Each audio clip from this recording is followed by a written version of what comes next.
Revelation chapter 2. ప్రకటన గ్రంథము 2వ అధ్యాయము మన బైబిల్ని తిప్పుతాం. Revelation chapter 2. ప్రకటన 2.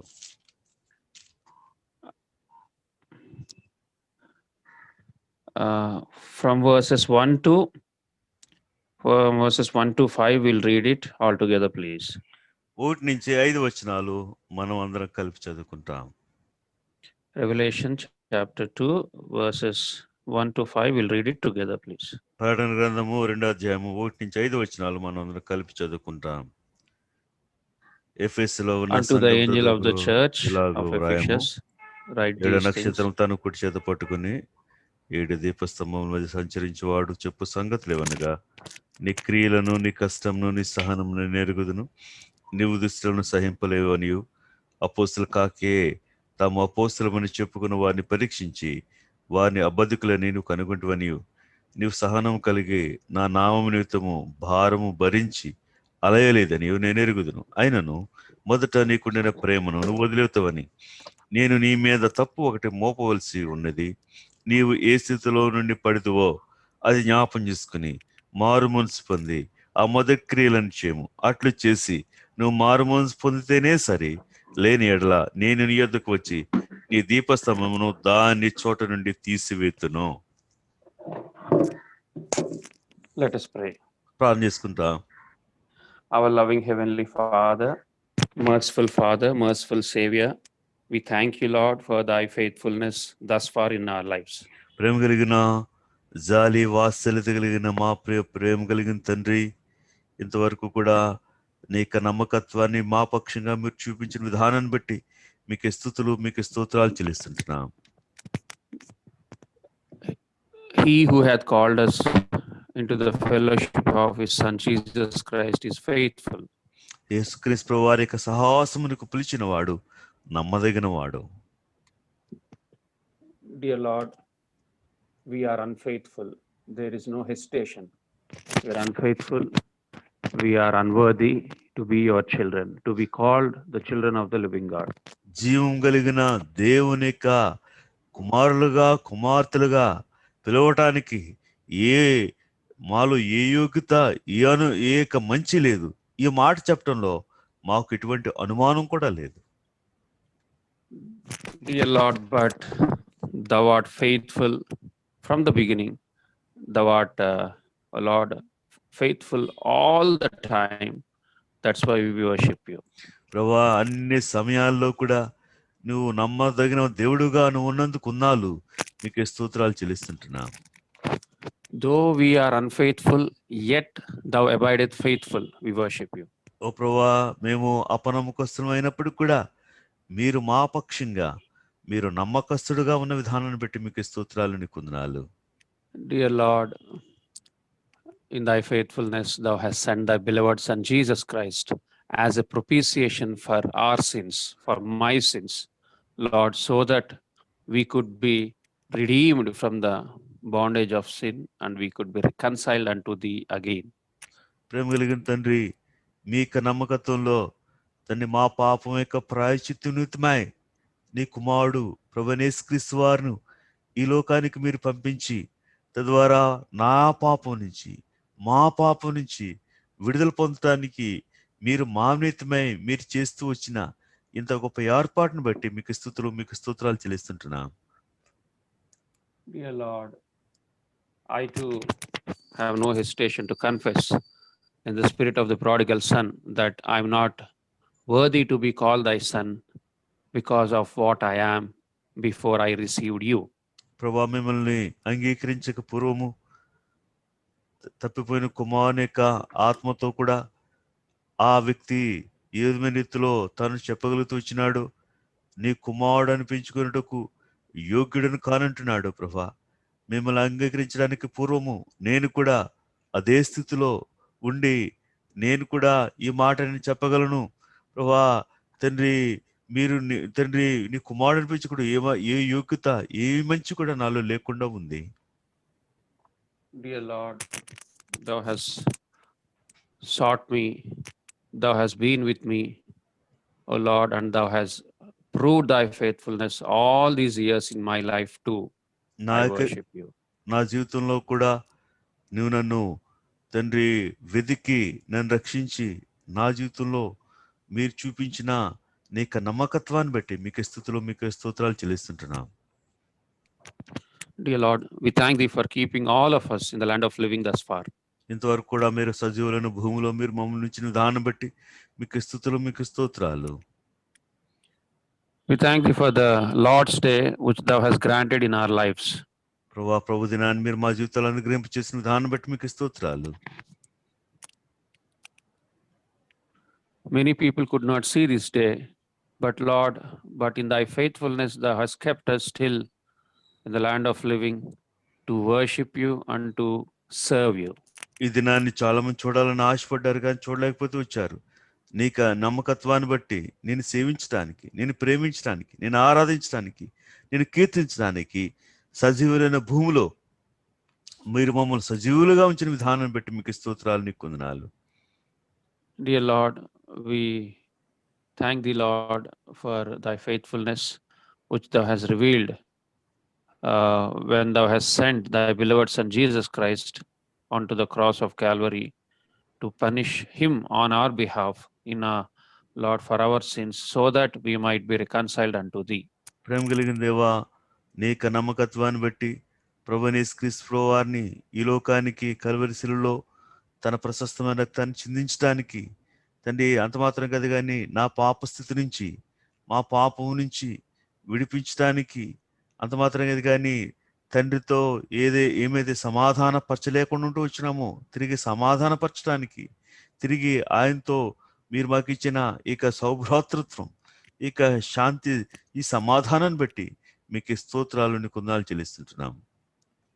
Dear Lord, we are what we are only because of thy grace. There is no hesitation about that. ప్రభా, మేమేమేమో కేవలం నీ కృపలైన అయ్యున్నామని ఎరిగిన వారమై మిమ్మల్ని స్తుతిస్తూ మిమ్మల్ని ఆరాధిస్తుంటున్నాం. Nothing to boast about ourselves in any way.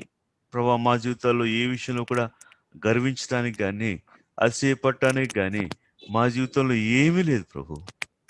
Dear Lord, we thank thee for your faithfulness all these 11 years, 11 months, and dear Lord, 20 days thus far. ప్రభా, ఇంతవరకు కూడా 11 నెలల 20 రోజులు కూడా నీక నమ్మకత్వాన్ని రుచి చూడటానికి మీరు ఇచ్చిన సహాయాన్ని బట్టి స్తోత్రాలు. Dear Lord, thou hast kept us with a purpose. So help us to understand it and help us to strive to live in a way which is pleasing to you. ప్రేమ కలిగిన దేవా, మీరు ఇంతవరకు మమ్మల్ని ఉంచడంలో ఒక ఉద్దేశం ఉంది. ఓ ప్రభా, నీవు దేశానుసారంగా మేము జీవించడానికి ప్రేమ కలిగిన దేవా, దాని కొరకై మా జీవితాల్లో మేము పాటుపడటానికి, దాని కొరకై మేము పోరాడటానికి మీరే సహాయపడవలసిందిగా కోరుతుంటున్నాం.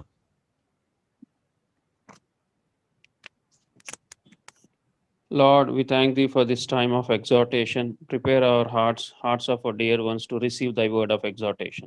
ప్రేమ కలిగిన దేవా, ఇక హెచ్చరికతో కూడా ఈ సమయాన్ని బట్టి నీ కొన్నాళ్ళు మమ్మల్ని అందరినీ కూడా నీకు హెచ్చరిక గద్దింపు మాటలు వినడానికి మీరే సిద్ధపరచవలసిందిగా కోరుతుంటున్నాం. Help us to learn to endure the word of exhortation. ప్రభువా, నీ వాక్యము మా జీవితాల్లో ఆ యొక్క నిరంతరంగా మమ్మల్ని గద్దించి హెచ్చరిక చేసి నీ వాక్యాన్ని మేము సహించగలగటానికి ఆ విధమైన రీతిలో మీరు సహాయపడవలసిందిగా కోరుతుంటున్నాం. Dear Lord, I thank thee for the privilege thou hast granted me to, O Lord, minister unto thy children once again. మరొకసారి నీ ప్రియమైన ప్రజలకి తండ్రి, నీ ప్రియమైన పిల్లలకి వారికి సేవ చేయడానికి, సేవించడానికి మీరు ఇచ్చిన ఈ ఆధిక్యతను బట్టి నీకు స్తుతులు, మీకు స్తోత్రాలు. Lord, we seek your blessing upon this time. Thou may speak with each one of us. ఓ ప్రభువా, మీ యొక్క సమయాన్ని మాకు ఆశీర్వదకరంగా చేయము. తద్వారా మీరే మా అందరితో మాట్లాడవలసిందిగా కోరుతుంటున్నా. Please strengthen us through thy word. నీ వాక్యం ద్వారా బలపరచుము. We bring ourselves under the sprinkling of thy precious and holy blood. నీ ప్రశస్తమైన, నీ పరిశుద్ధమైన రక్త ప్రోక్షణ క్రిందకు మమ్మల్ని అందరినీ తెచ్చుకుంటున్నాం. We bring all our wandering thoughts under the captivity to your subjection. ఓ ప్రభువా, తిరుగులాడే ప్రతి విధమైన తలంపులన్నిటిని కూడా నీ చెరలోనికి తీసుకుని వస్తుంటున్నాం.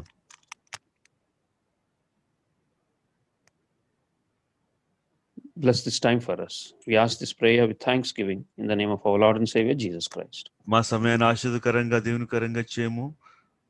ఈ మా ప్రార్థనలన్నింటి మా ప్రభు రక్షకుని యేసుక్రీస్తు ప్రభువు నామములో స్తుతించి ప్రార్థించి పెట్టుకుంటున్నాం తండ్రి. ఆమేన్. Amen.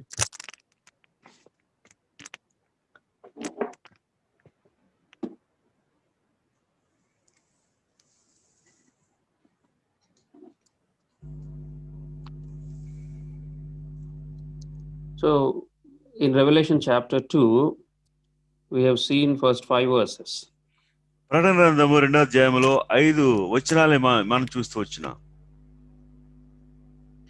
In that, if you see in verse 2, the Lord says like this, I know thy works and thy labor and thy patience. 2వ అధ్యాయము 2వ వచనంలో మనం చూస్తూ వచ్చినాం, నీ క్రియలను, నీ కష్టమును, నీ సహనమును నేను ఎరుగుదును. In verse 9 also, I know thy works. 9వ వచనంలో కూడా మనం చూస్తాం, నీ In the క్రియలను, same chapter. అదే అధ్యాయంలో 2వ అధ్యాయం 9వ వచనంలో నీ క్రియలు నేను ఎరుగుదును. In the same chapter, verse 13 also, I know thy works and what thou doest.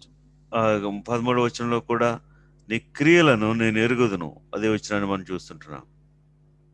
In verse 19 as well. 19వ వచనంలో కూడా మనం చూస్తాం, నీ క్రియలను నేను ఎరుగుదును. The Lord is speaking to the churches, the church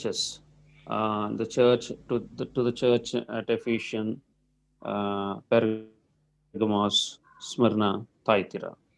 ఇక్కడ In this Prabhu second chapter. ఇక 2వ అధ్యాయంలో ప్రభు ఇక 4 సంఘాల గురించి మాట్లాడుతుంటున్నారు. ఎఫెసు, స్ముర్నా, పెర్గము, తుయతైరా సంఘాల గురించి ప్రభు మాట్లాడుతుంటున్నాడు.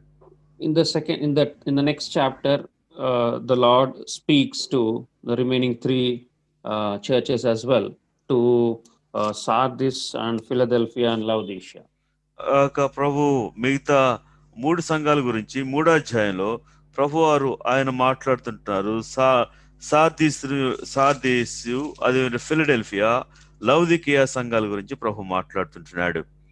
When we see these verses, verse 2, verse 9 and 13 and 19 in chapter 2, one thing that comes to our remembrance is that the Lord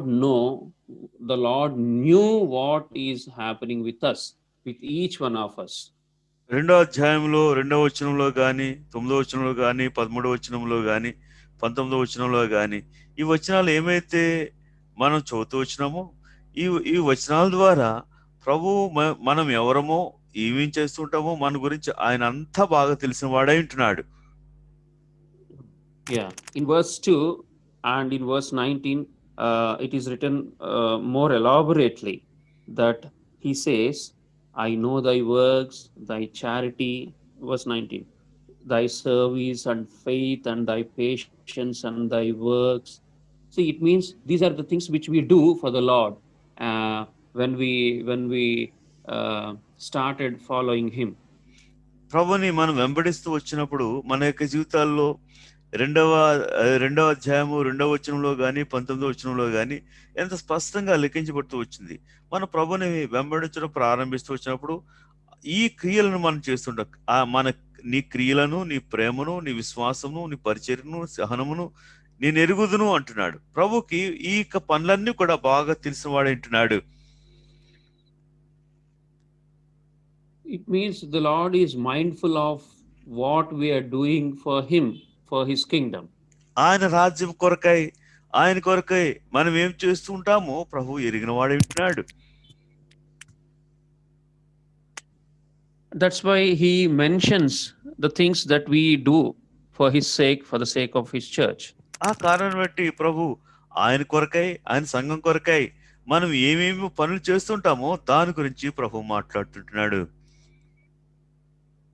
So that's why he says, I know thy works, thy charity, thy service, thy patience.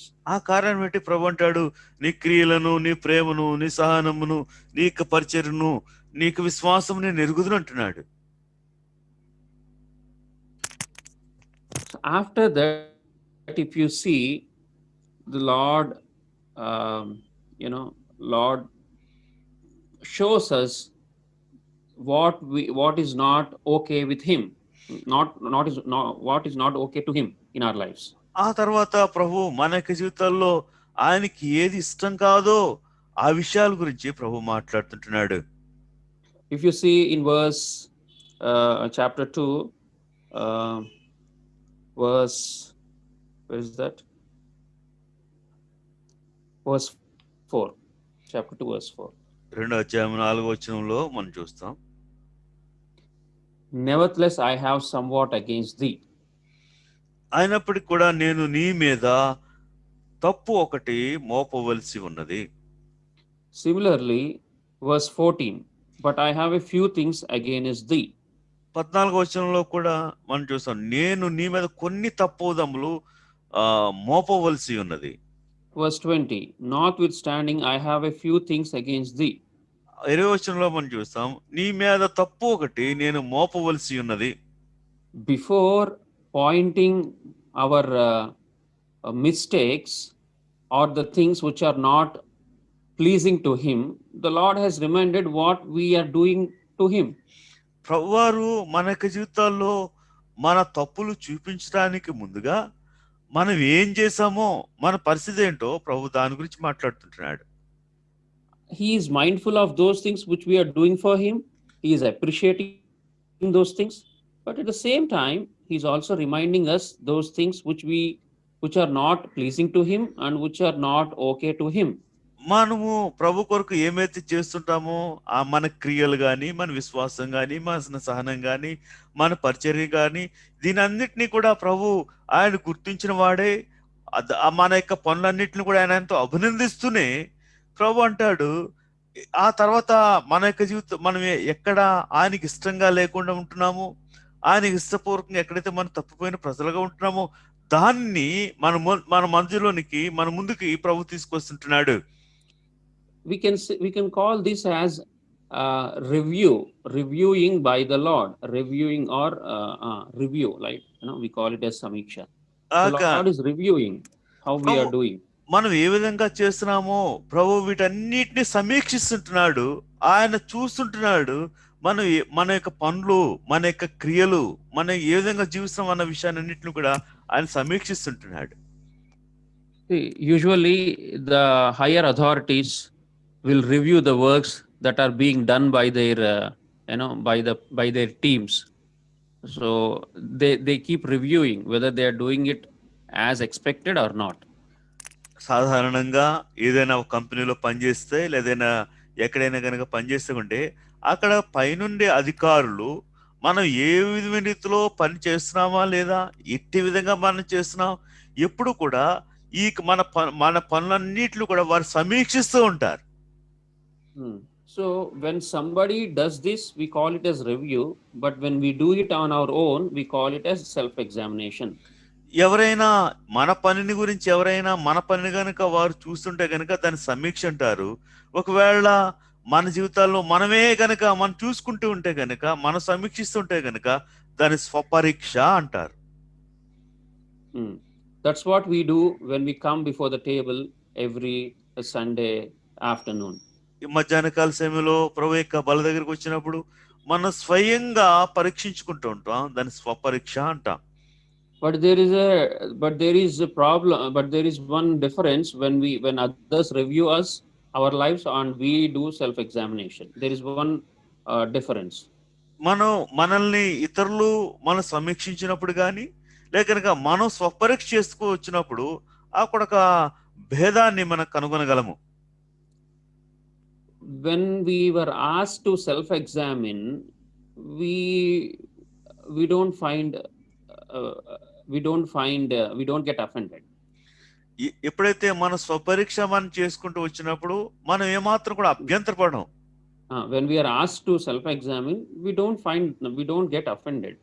ఎప్పుడైతే మన స్వపరీక్ష చేసుకోవాలి చేయబడి మనం అడగబడుతూ వచ్చినప్పుడు అప్పుడు మనం ఎంత చక్కగా ఎంతో చక్కగా మనం కనపడుతూ ఉంటాం.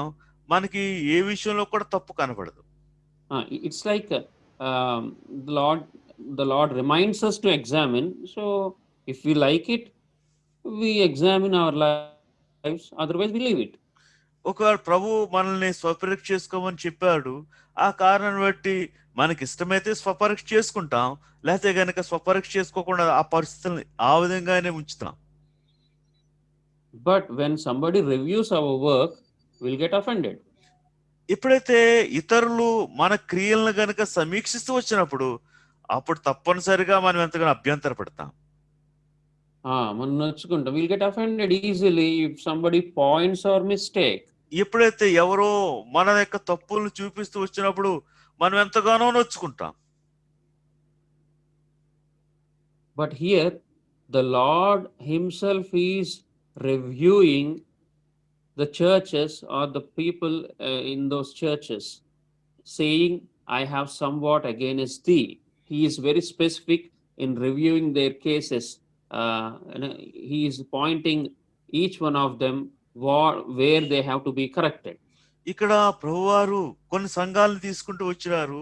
కొన్ని సంఘాలు తీసుకుంటూ వచ్చినప్పుడు ఈ సంఘాల విషయంలో వీరందరినీ సమీక్షిస్తూ వచ్చినప్పుడు వారు ఎక్కడ తప్పుపోతూ వచ్చారో, ఎక్కడ జారిపోతూ వచ్చారో, ఎక్కడ పడిపోతూ వచ్చారో వాటన్నిటిని కూడా వాళ్ళకి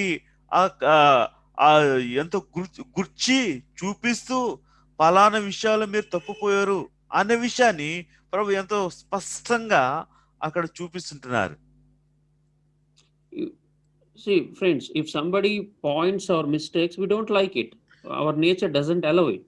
మన యొక్క స్వభావము ఎవరైనా మనల్ని పలానా తప్పు చేసే ఉంటే గనక మన స్వభావం ఏమాత్రం కూడా దాన్ని అంగీకరించదు. But it comes naturally for us to point others to show others mistakes. అయితే మనలో ఉన్న వేరొక స్వభావం ఏంటిదంటే ఎంతో సులభంగా ఇతరుల యొక్క తప్పుల్ని మనం వెంచి చూపించగలము. Matthew's Gospel, chapter 5. మత్తయి సువార్త 5వ అధ్యాయము. Is it in 5 or I think it's in 6, chapter 6. మత్తయి సువార్త 6వ అధ్యాయము. Verse 3. Sorry, chapter 7, verse 3. 7వ అధ్యాయము 7వ అధ్యాయం 3వ వచనాన్ని మనం చూస్తాం. Why beholdest thou the mote that is in thy brother's eye, but considerest not the beam that is in thine own eye? This is what the Lord Jesus is questioning them who are listening to that sermon. ఎవరైతే దేవుని వాక్యాన్ని వింటున్నారో, ప్రభువారు కొండ మీద ప్రసంగం చేస్తూ వచ్చినప్పుడు ఆ ప్రసంగం ఎవరైతే ఉంటున్నారో ప్రభువారు చెప్తున్న మాట, నీ కంటిలోనున్న దూలము నుంచక నీ సహోదరుని కంటిలోనున్న నలుసును చూచుట ఎలా? This is our nature. Our nature, it comes naturally for us to point at others but forget about our own mistakes. ఇది మన యొక్క స్వాభావికంగా సంక్రమించింది. మనం ఇతరుల యొక్క తప్పులను ఎంచుతాం కానీ మన యొక్క సొంత తప్పుల్ని మనం గమనించిన వారంగా ఉంటాం. Romans chapter 2. రోమపత్రిక 2వ అధ్యాయము. We see a similar verse there as well. అక్కడ కూడా అదే రకమైన వచనాన్ని మనం చూస్తాం.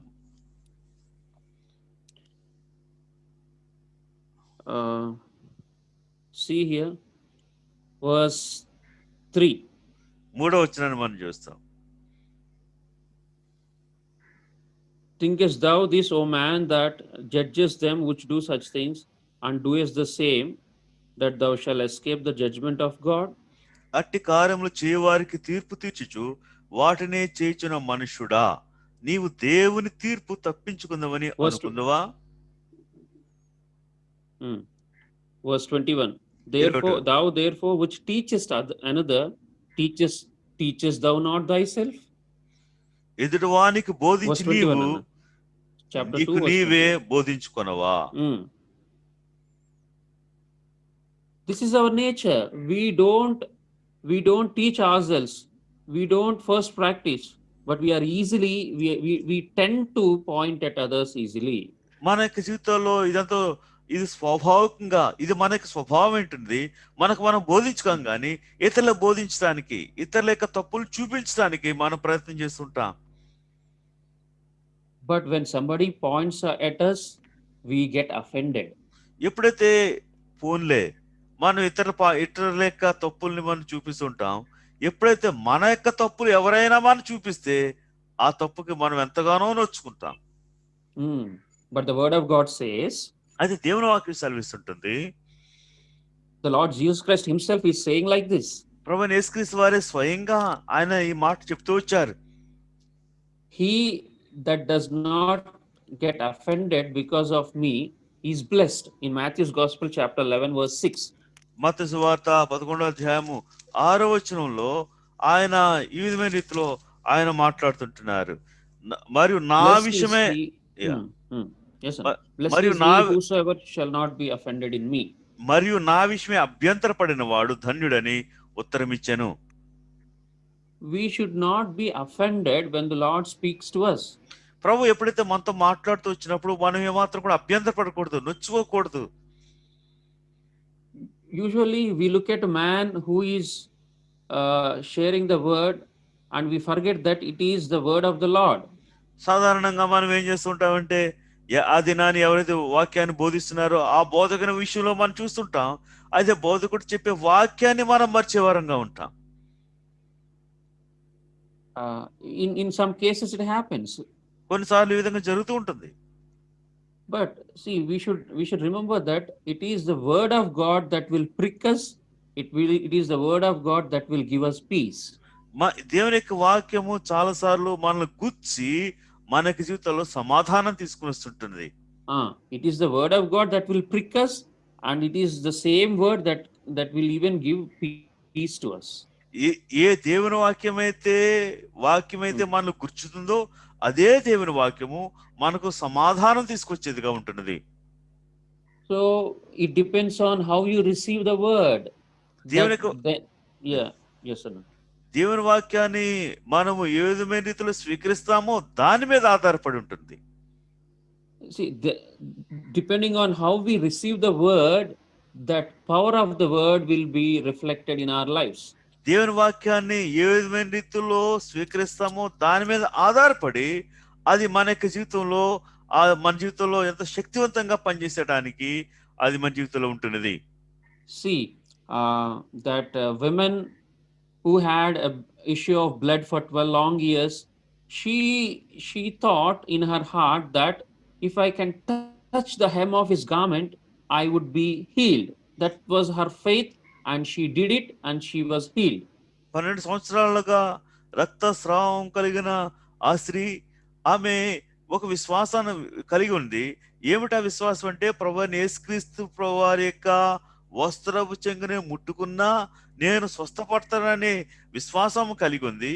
ఆ విధమైన రీతిలో ప్రభువైన యేసుక్రీస్తు వారి యొక్క వస్త్రపు చెంగు ముట్టుకుంది. ముట్టిన వెంటనే ఆమె యొక్క జీవితంలో స్వస్థత పొందుకుంటూ వచ్చింది. At the same time, many people were falling upon the Lord. They were touching him, but none of them were healed. Only the women with that problem was healed. అదే సమయంలో కనుక మనం చూస్తే ప్రభువారు ఆయన నడుస్తుంటున్నారు. చాలా మంది ప్రభువారి యొక్క ఆ వస్త్రాలు ముట్టుకుంటూ వచ్చినారు, ప్రభువారిని ముట్టుకుంటూ వచ్చారు, కానీ ఎవ్వరూ కూడా స్వస్థపరచబడలేదు. కానీ ఈ స్త్రీ మాత్రమే బాగు చేయబడుతూ వచ్చింది. Now see, means how can we understand this? ఈ వాక్యాన్ని మనం ఏ విధమైన రీతిలో అర్థం చేసుకోగలము? See, whosoever toucheth him with faith, they were healed. దాని అర్థం ఏంటంటే, ఎవరైతే విశ్వాసంతో ఆయనను ముట్టుకుంటారో వారు స్వస్థపరచబడ్డారు. Whosoever cometh to him with faith, they would be rewarded. ఎవరైతే విశ్వాసంతో ఆయన దగ్గరికి వస్తారో వారు ప్రతిఫలాన్ని వారు పొందేవారు ఉంటారు. And now, whosoever receiveth the word with faith, in humility, with obedience, they would see the blessing of the Lord. అదే విధమైన రీతిలో దేవుని యొక్క వాక్యాన్ని ఎంతో నమ్రతతో, దీనత్వంతో దేవుని వాక్యాన్ని స్వీకరిస్తూ ఉంటారో వారి యొక్క జీవితాల్లో దాని యొక్క ప్రతిఫలాన్ని, దాని ఆశీర్వాదాన్ని వారు పొందగలరు. But if you don't have that faith, if you don't trust in that word, then it will not be profitable to you. ఎప్పుడైతే మనం దేవుని వాక్యాన్ని విశ్వసించమో, దేవుని వాక్యాన్ని నమ్మమో, ఏ ఇది దేవుని వాక్యం ఏమాత్రం కూడా మనకు లాభదాయకంగా ఉండదు. The word will not be profitable to some people in some cases. కొన్ని సందర్భాల్లో కొంతమందికి దేవుని వాక్యం ఎంత లాభదాయకంగా ఉంటున్నది, ఉండదు. ఉండదు. The word of God for some people it won't be profitable. కొంతమందికి దేవుని వాక్యము వారి జీవితాల్లో ఏమాత్రం కూడా లాభదాయకంగా ఉండదు, ప్రయోజనకరంగా ఉండదు. In Hebrews chapter 4 verse 2 we see this. హెబ్రీయులకు రాసిన పత్రిక 10 chapter 4 verse 2. హెబ్రీయులకు రాసిన పత్రిక 4వ అధ్యాయం 2వ వచనంలో ఈ వాక్యాన్ని మనం చూస్తాం. For unto us was the gospel preached as well as unto them, but the word preached did not profit them, not being mixed with faith in them that heard it.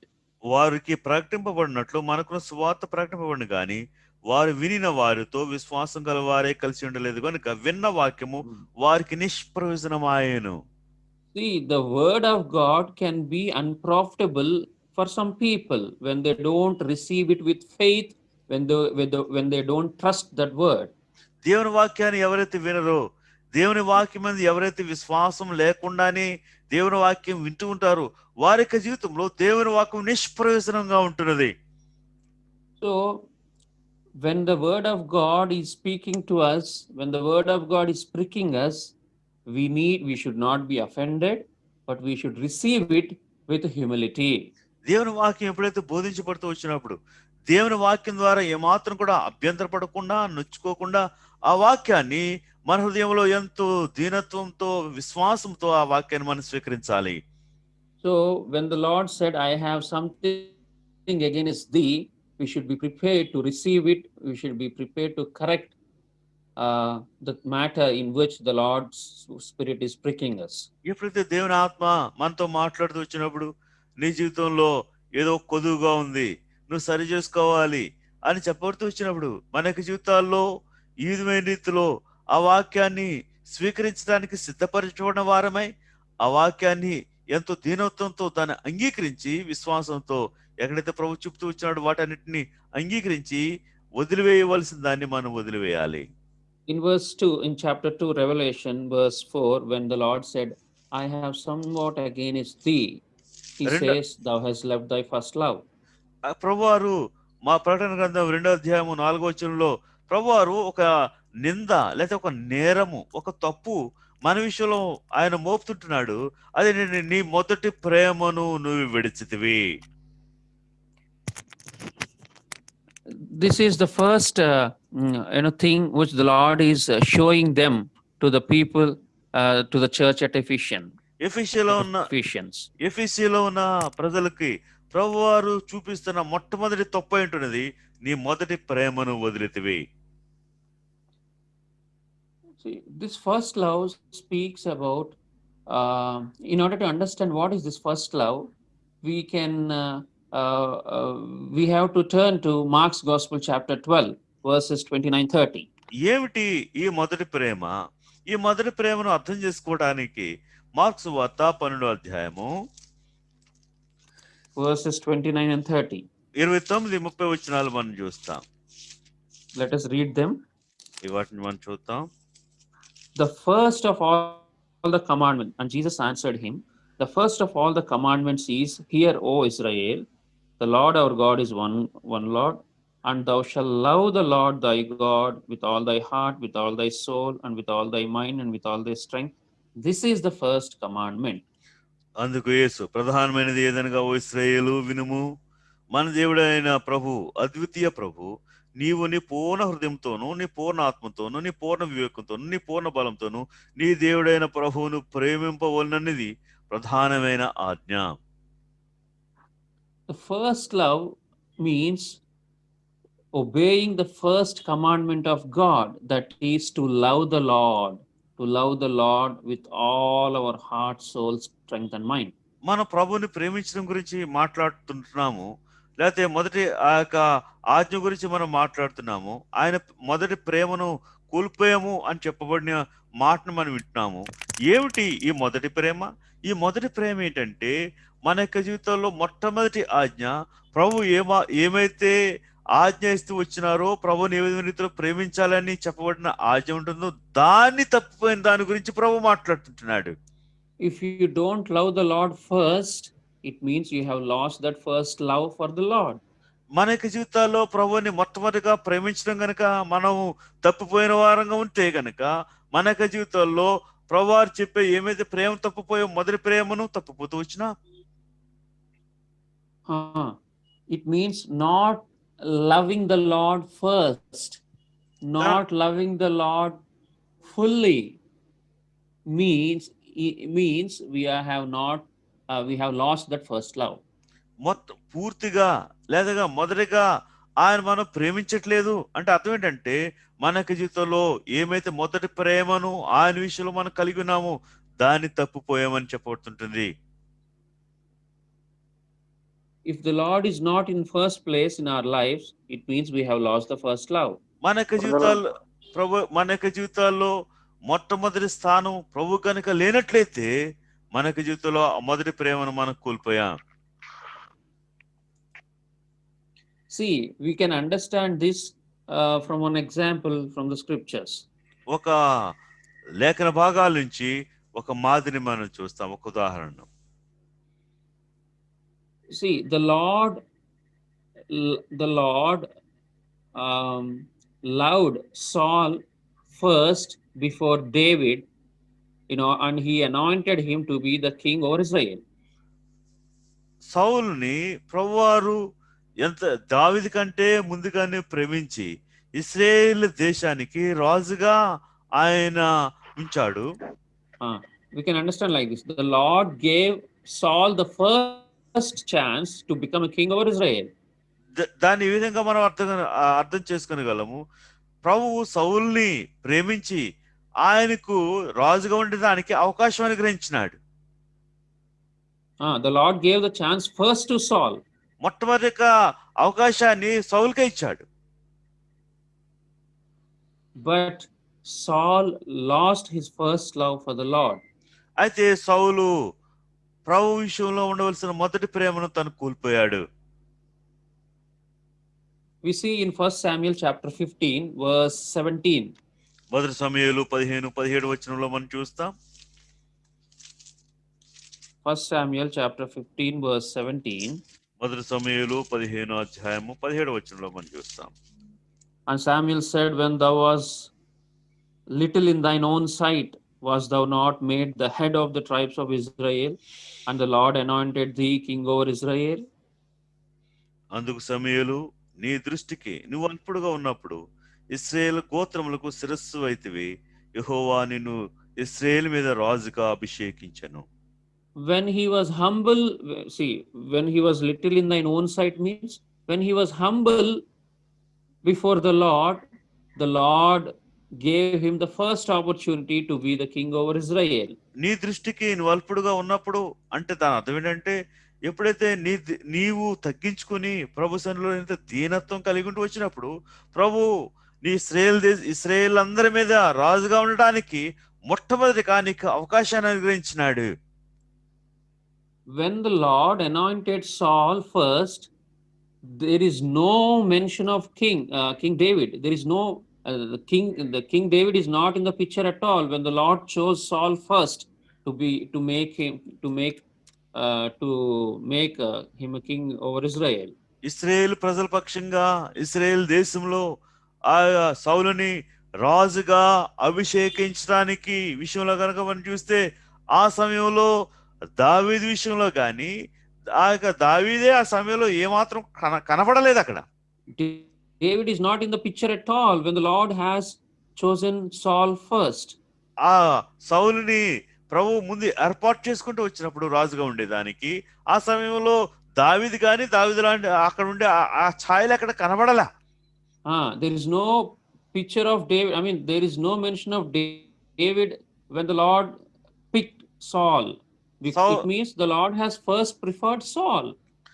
సౌల్ని ఏర్పాటు చేసుకోవడంలో ఉద్దేశం ఏంటంటే ఆ సమయంలో దావీదు లేకుండా వచ్చినాడు. దాని అర్థం ఏంటి? సౌలునే ప్రభువారి యొక్క ఎంపిక సౌలుని మాత్రమే ఎంపిక చేసుకుంటూ వచ్చినాడు.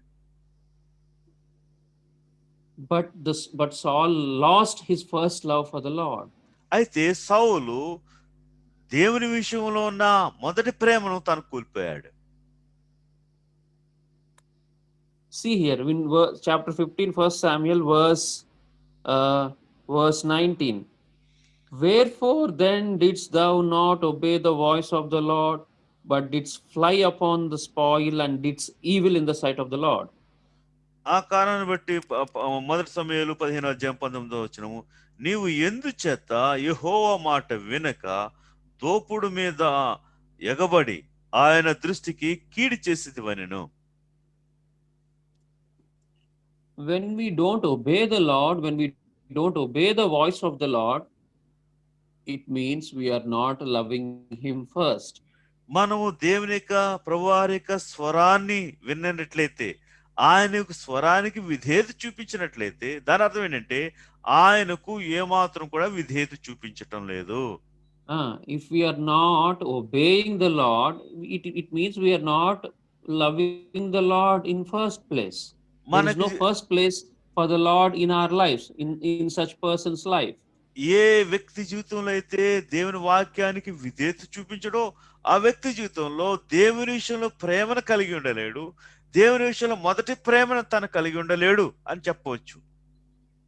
See, we see faults in the life of David as well. అదే రీతిలో దావీదు జీవితంలో కూడా కొన్ని తప్పులు మనం కనుగొనగలము. David committed heinous crime when we compare with Saul initially. ఒకవేళ ప్రారంభంలో గనక మనం చూస్తే సౌలుతో గనక దావీదు జీవితాన్ని గనక పోల్చి చూసుకుంటూ వచ్చినప్పుడు సౌలు కంటే కూడా దావీదు ఎంతో భయంకరమైన ఆ యొక్క పాపాన్ని చేస్తూ వచ్చినాడు. But see the difference between Saul and David. అయితే సౌలు దావీదు యొక్క జీవితం యొక్క వ్యత్యాసాన్ని గమనించండి. David was a humble man. He confessed his sin very honestly and received the forgiveness of God. దావీదు ఎంత యథార్థమైన వ్యక్తి అంటున్నాడు. దేవుని సన్నిధానికి వచ్చి తన ఏమైతే తప్పు చేస్తూ వచ్చినాడో ప్రభు సన్నిధిలో తన పాపాన్ని ఎంతో యథార్థమైన రీతిలో ఒప్పుకుంటూ వచ్చినాడు. But Saul did not do like that. అయితే సౌలు ఆ విధమైన రీతిలో దావీదు రీతిలో ఒప్పుకుంటూ వచ్చినాడు, యథార్థంగా ఆ విధంగా ఒప్పుకోలా. He was not honest to confess that he has committed sin. తన పాపం చేశాడని యథార్థమైన రీతిలో ప్రభు సన్నిధికి తనకు వచ్చి తను ఒప్పుకోలా. How do we understand this? ఏ విధమైన రీతిలో మనం అర్థం చేసుకోగలము?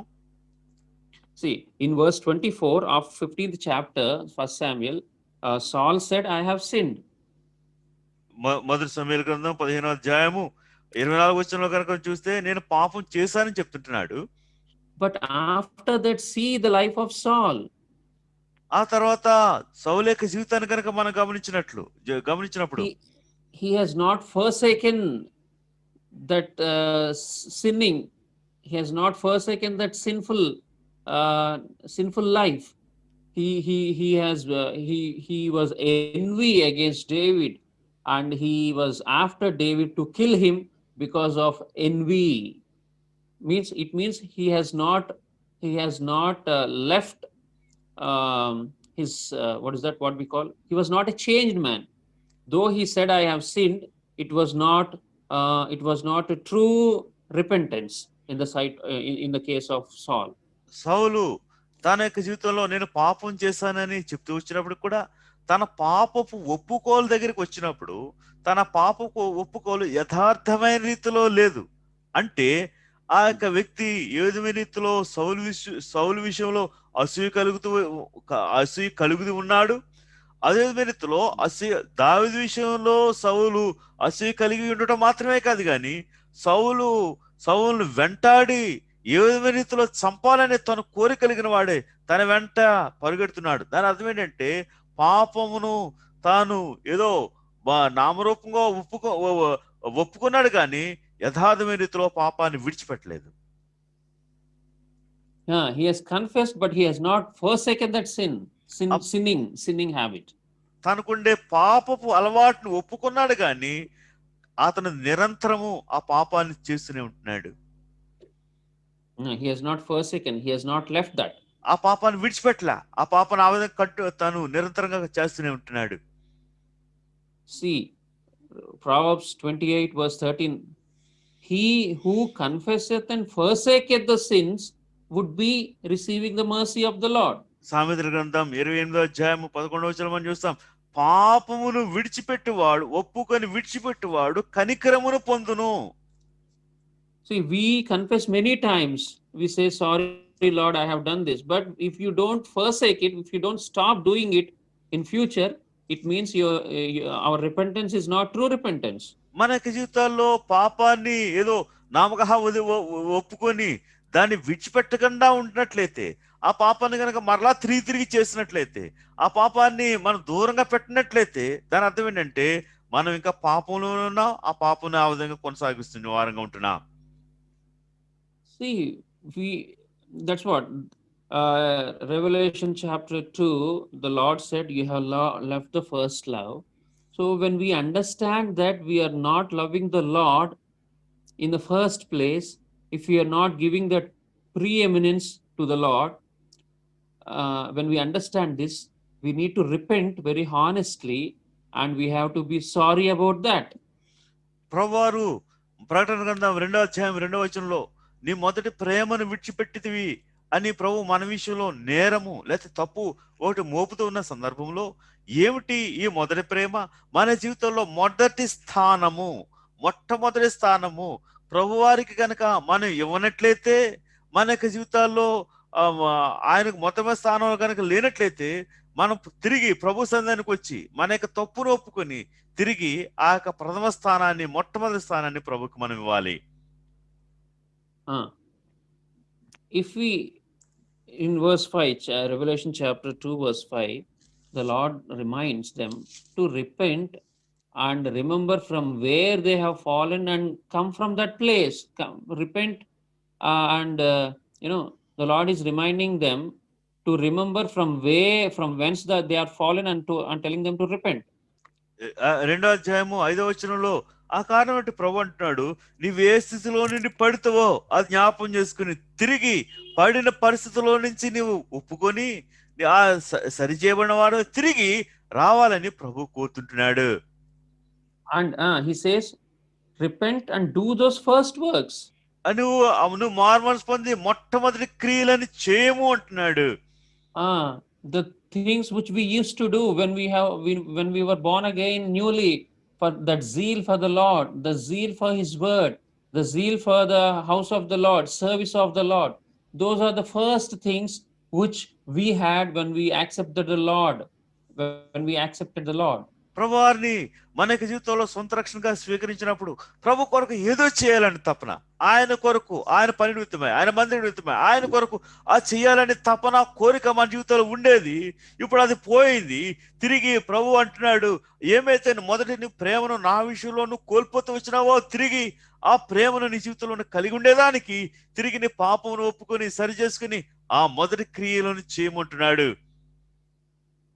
See, after repenting, we need to do those first works. That is important.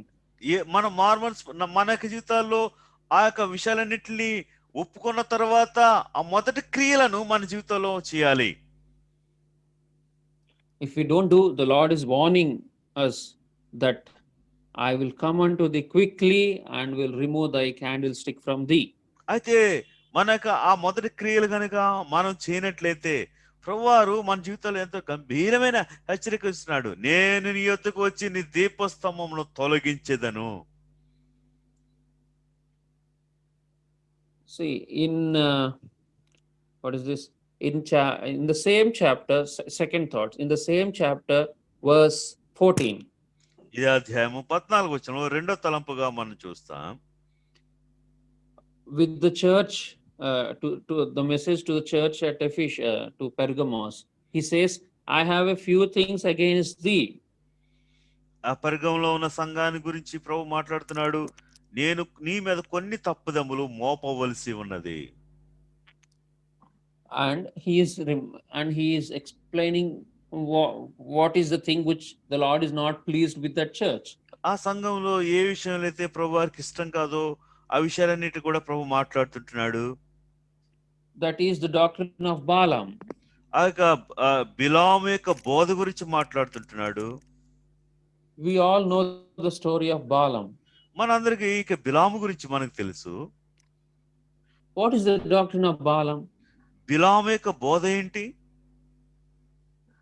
He counseled the Moab, king of Moab, to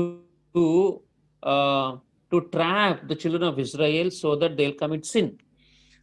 ఈ మనుషుడు, ఈ బిలాము అనే ఈ ప్రవక్త ఇశ్రాయేల్ ప్రజలందరూ కూడా పాపం చేసేదానికి బిలాముకి ఒక సలహా ఇస్తాడు.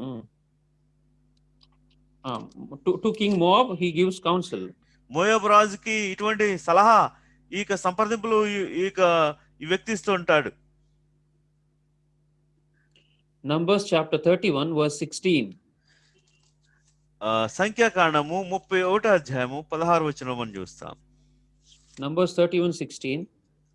Behold, these caused the children of Israel through the counsel of Balaam to commit trespass against the Lord in the matter of Peor. సంఖ్యాకాండము 31:16. ఇదిగో బిలాము మాటను బట్టి పేరు విషయంలో ఇశ్రాయేల్ చేత యెహోవా మీద తిరుగుబాటు చేయించిన వారు వీరు కారా, అందుచేత యెహోవా సమాజంలో తెగులు పుట్టి ఉండెను కదా.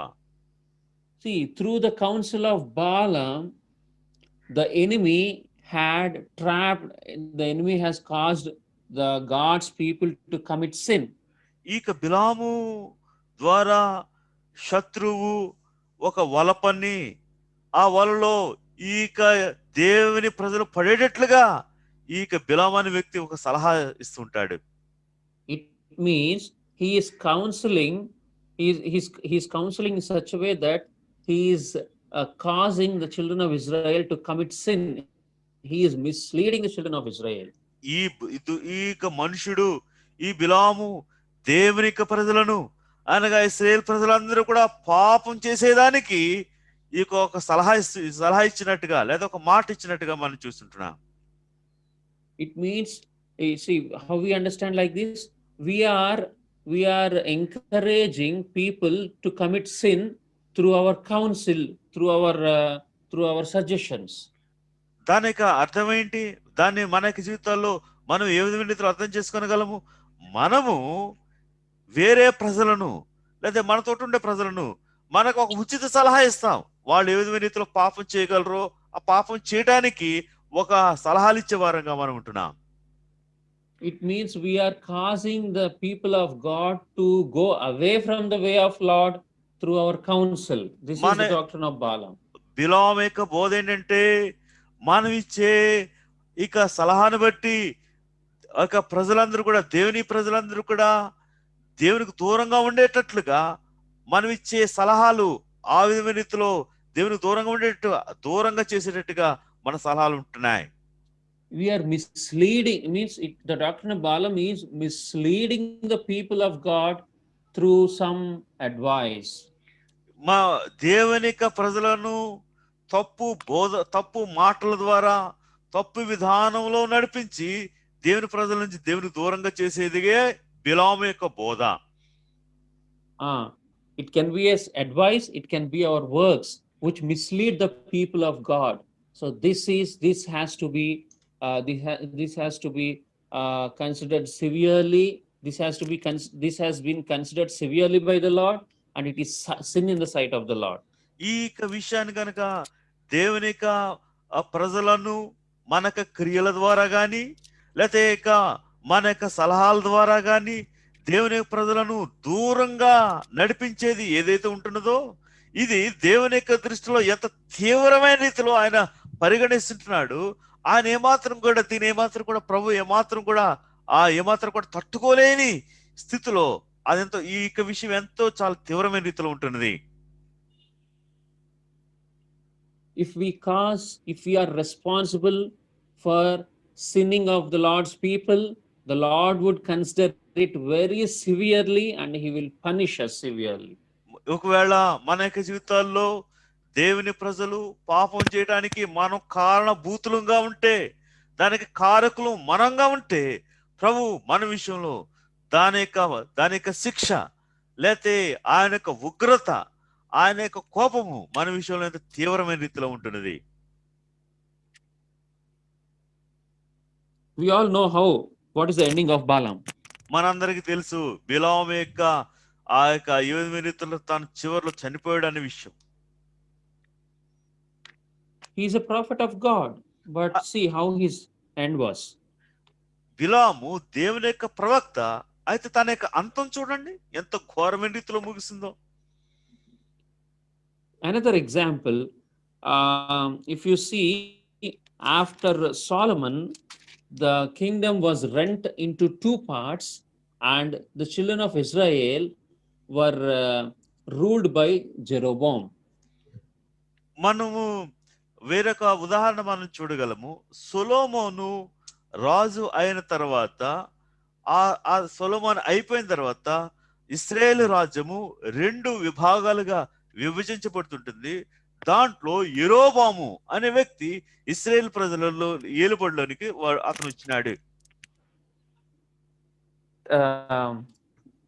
One portion, Judah came under Rehoboam, king of Solomon, and another portion, 10 tribes, they have been given to Jeroboam. 10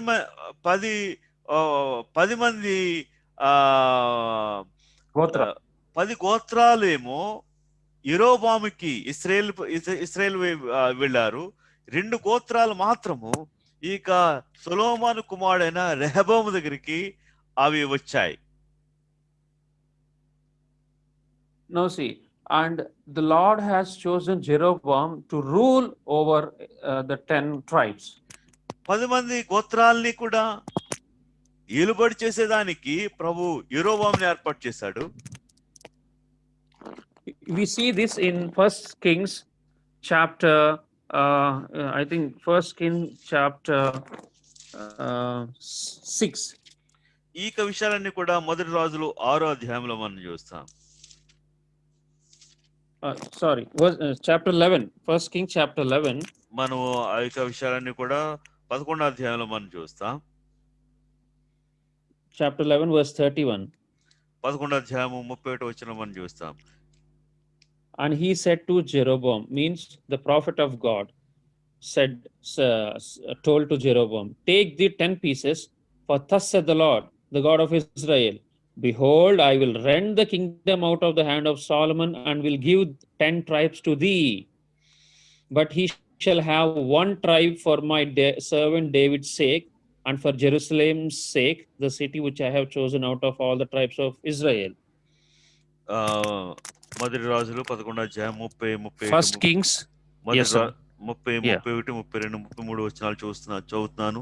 అంతటా అహీయా తాను ధరించుకుని ఉన్న కొత్త వస్త్రం పట్టుకుని 12 తునకలుగా చింపి యెరోబాముతో ఇట్లను, ఈ 10 తణుకులను నీవు తీసుకునము. అదే రీతిలో చివరిది ఒకటి మాత్రము, నేను యెరూషలేము పట్టణం కోరుకొనినందున దావీదు నిమిత్తమును, అయితే నా సేవకుడైన దావీదు నిమిత్తమును నేను యెరూషలేము పట్టణమును కోరుకున్నందున ఇశ్రాయేల్ గోత్రము నుండి వానికి ఒక గోత్రము ఉండనిత్తును. See, if we want to know about who is Jeroboam, we see that in verse 26 and verse 28. ఒకవేళ యెరోబాము గురించి మనం చదవాలంటే గనక 26వ వచనం 28వ వచనంలో మనం చూడగలము. He was chosen by the Lord to rule over the 10 tribes. 10 గోత్రాలకు రాజుగా లేతే అధిపతిగా ఉండేదానికి ప్రభు ద్వారా ఈ వ్యక్తి యెరోబాము ఏర్పాటు చేయబడుతూ వచ్చినాడు. We all know why the Lord has rent the kingdom from Solomon. మనందరికీ తెలుసు ఏ విధమైన రీతిలో ప్రభు ఇశ్రాయేల్ రాజ్యం 2గా విడిపోయిందో మనకు తెలుసు.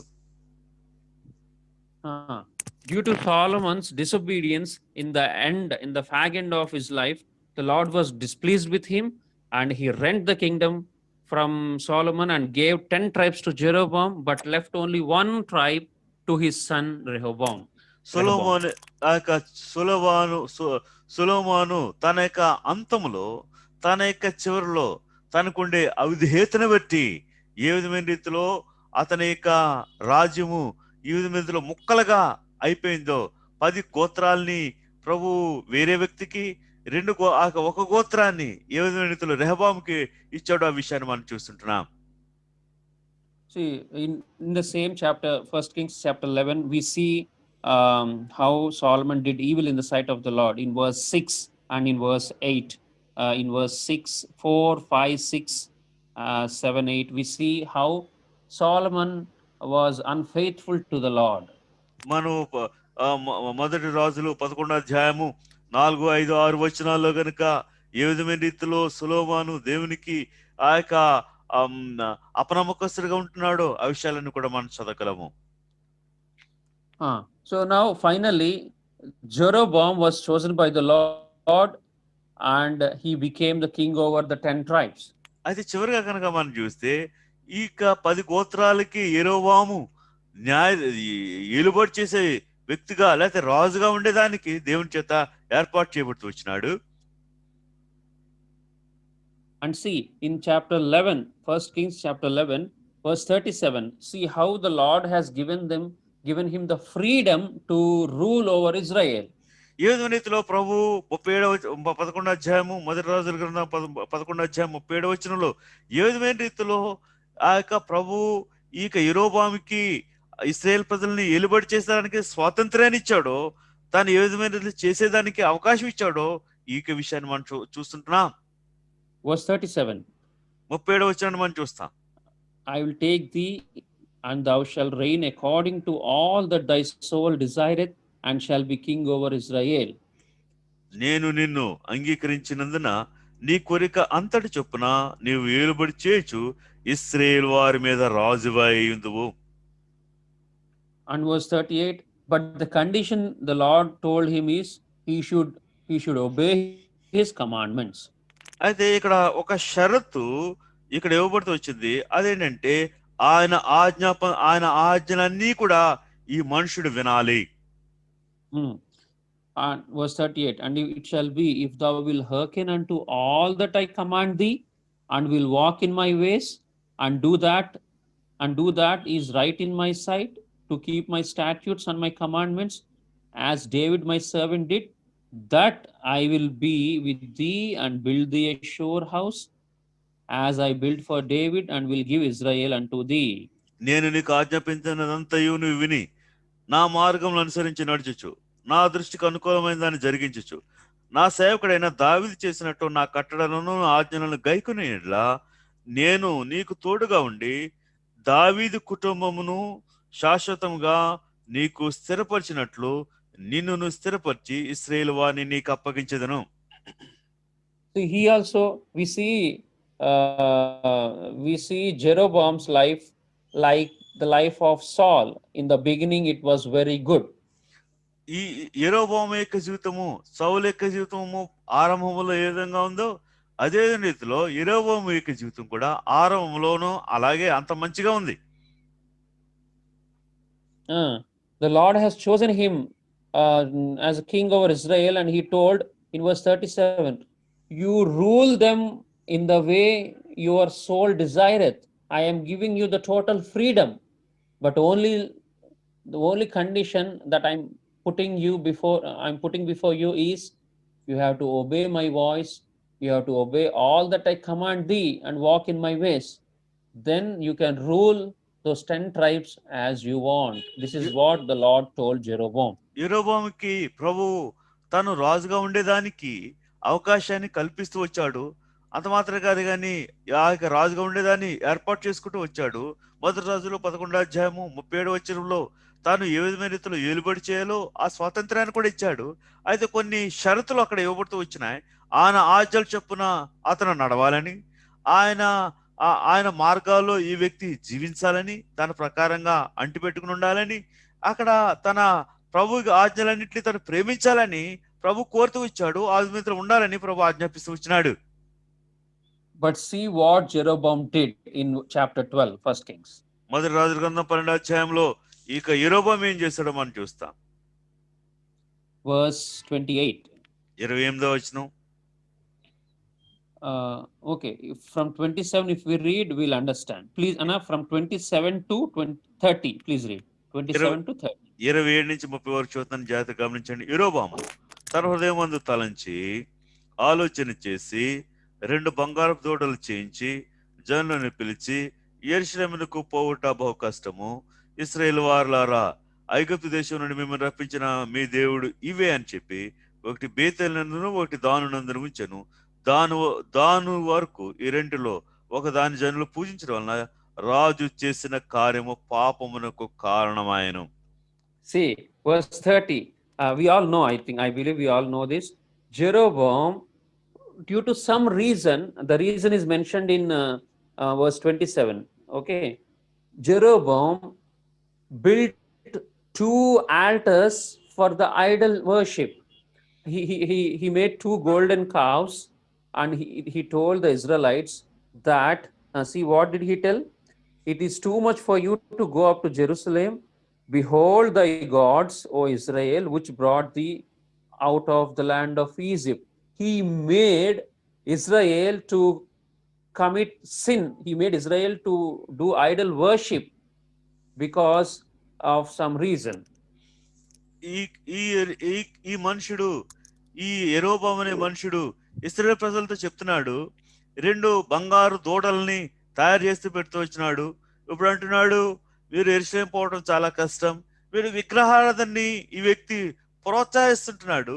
ఇశ్రాయేలీలందరూ కూడా పాపం చేసేదానికి ఈ మనుషుడు ఒక సలహా సంప్రదింపులు ఇవ్వటం మాత్రమే కాదు, కానీ ఈ 2 విగ్రహాలని వాళ్ళు పూజ చేసేదానికి, ఇశ్రాయేలు ప్రజలందరూ కూడా తప్పు మార్గంలో వెళ్ళేదానికి ఈ మనుషుడు తను అవిధేయత తను చేస్తూ వచ్చినాడే.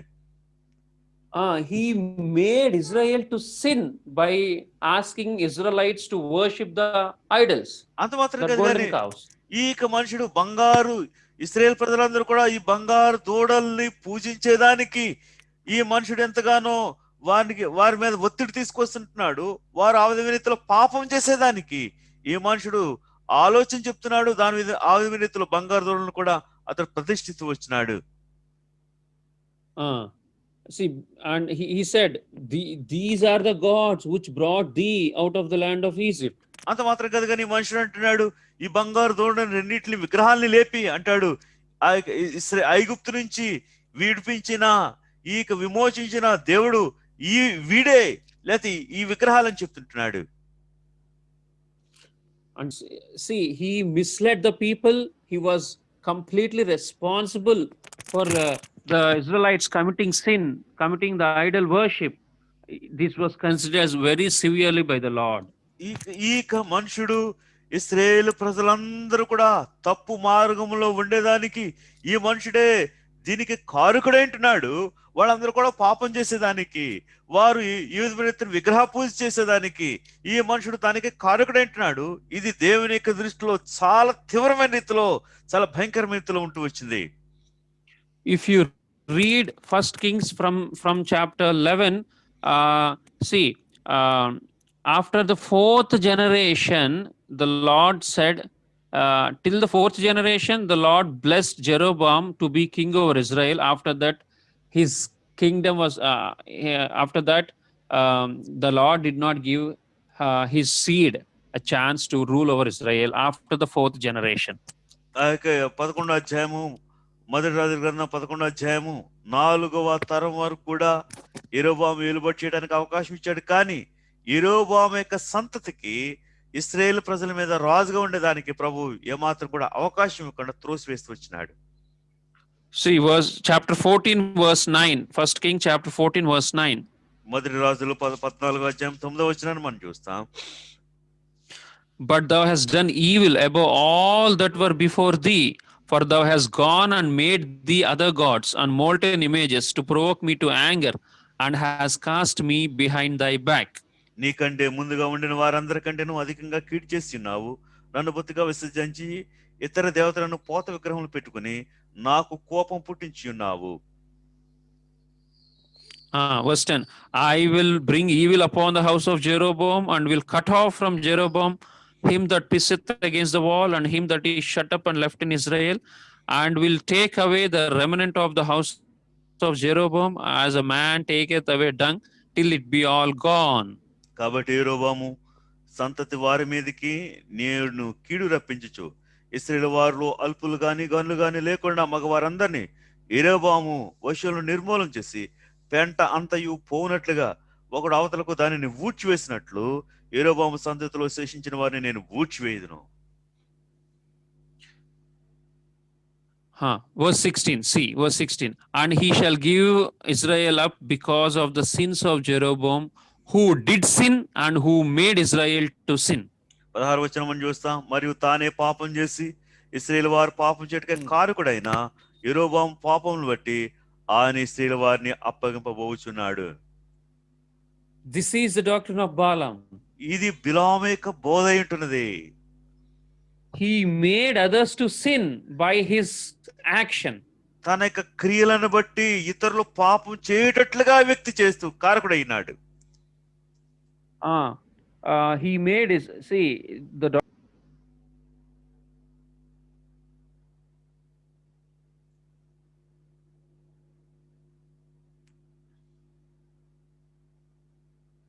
మ్యూట్ లో ఉంది కిరణ్.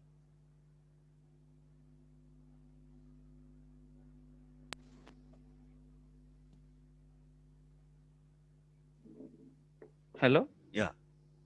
మ్యూట్ లో ఉంది, ఇందాక మ్యూట్ లోకి వెళ్ళి. No,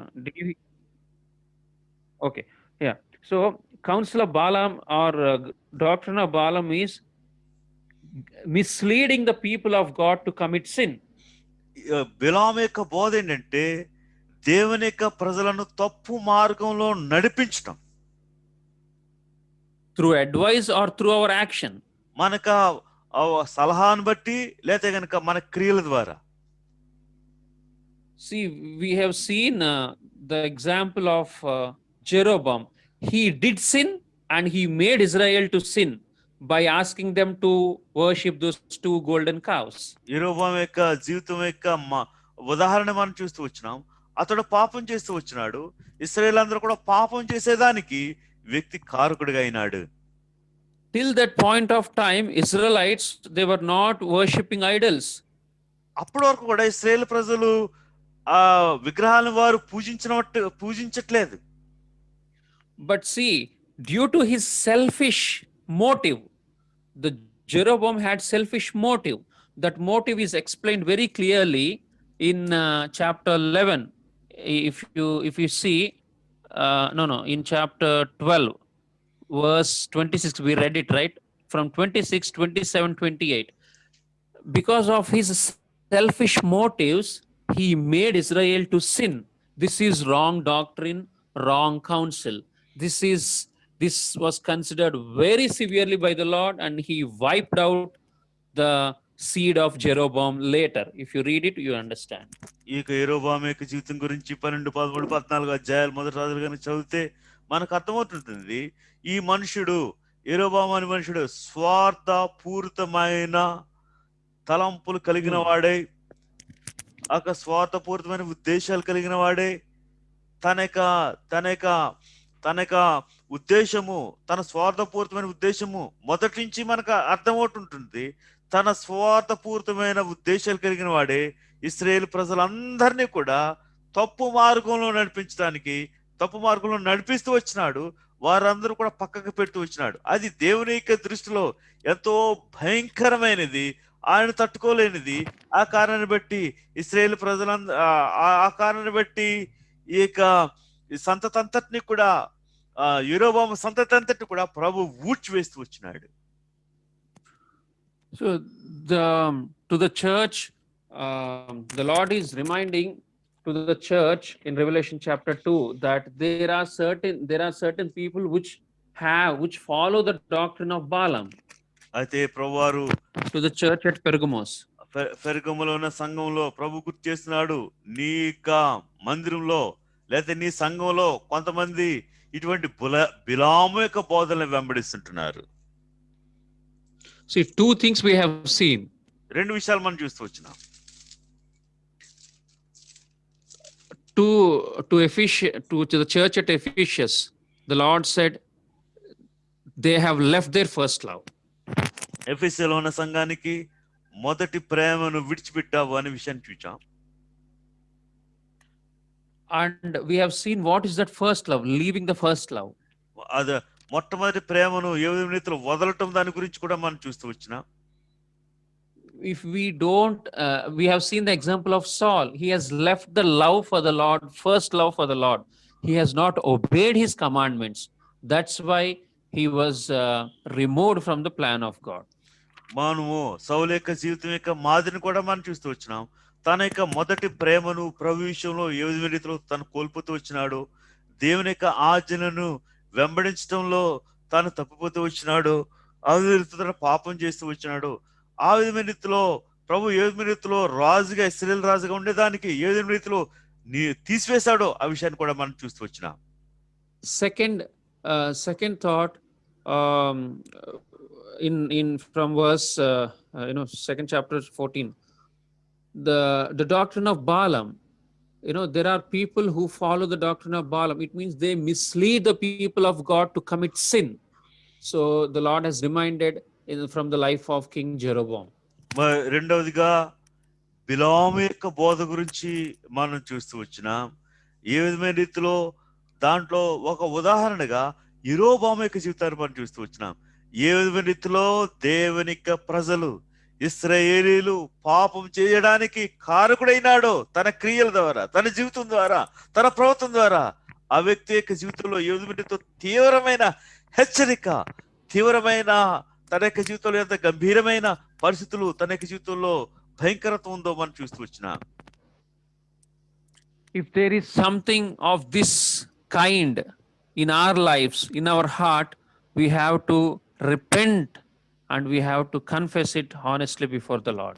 దేవుని యొక్క సన్నిధిలో ఒకవేళ ఇటువంటి హృదయాన్ని కనుక మనం కలిగి ఉన్నట్లయితే యథార్థమైన రీతిలో ప్రభు సన్నిధికి వచ్చి ఆయన సన్నిధిలో మన యొక్క ప్రతి పాపమును మనం ఒప్పుకోవాలి. See, we have seen how the Lord chosen Saul and Jeroboam to be the rulers over Israel in the beginning, but how they were gone away from the plan of God because of their disobedience and sin. మనం ఆరంభంలో యెరోబాము యొక్క జీవితాన్ని కానీ, సౌలు యొక్క జీవితాన్ని కానీ దేవుని చేత వారు ఏ విధమైన రీతిలో వారున్న ప్రాంతాల్లో రాజులుగా ఉండేదానికి వారు ఏర్పాటు చేయబడుతూ వచ్చినారో, ఆ తర్వాత వారికి ఉండే అవిధేయతను బట్టి, అవిశ్వాసాన్ని బట్టి ఏ విధమైన రీతిలో వారి దేవుని యొక్క ప్రణాళికలో నుంచి జారిపోయారో, తప్పిపోయారో ఆ విషయాన్ని మనం చూస్తూ వచ్చినాం. Are we like this Jeroboam who are misleading the people to commit sin through our actions, through our advice? మనకి జీవితాల్లో యెరోబాము వలె ఉంటున్నామా? మన క్రియల ద్వారా, మన యొక్క పనుల ద్వారా, మన యొక్క జీవితం ద్వారా, మన ఆలోచనల ద్వారా ఇతరులని తప్పు మార్గంలో నడిపించేదానికి, తప్పు మార్గంలో నడిపించడం కాదు కానీ పాపంలో జీవించేదానికి మన యొక్క జీవితంలో, మన యొక్క జీవితాలు ఆ విధమైన రీతిలో ప్రేరేపించేవిగా వారు దేవుని ప్రజలు దేవుని మార్గాలు విడిచిపెట్టి పాప మార్గంలో జీవించడానికి మన జీవితాలు ఉంటున్నాయా? మనం పరీక్షించుకుందాం. Have we left the first love to love the Lord with all our heart? Have we left that first love? మొట్టమొదటి ప్రేమను మనం వదిలివేస్తూ వచ్చినామా? మన హృదయం అంతటితో మొట్టమొదటి స్థానము, మొట్టమొదటి ప్లేస్ ప్రభుకి మనం ఇవ్వటంలో తప్పిపోతూ వచ్చినామా? Let us examine. మనం పరీక్షించుకుంటాం. I'm sorry, I took little more time because it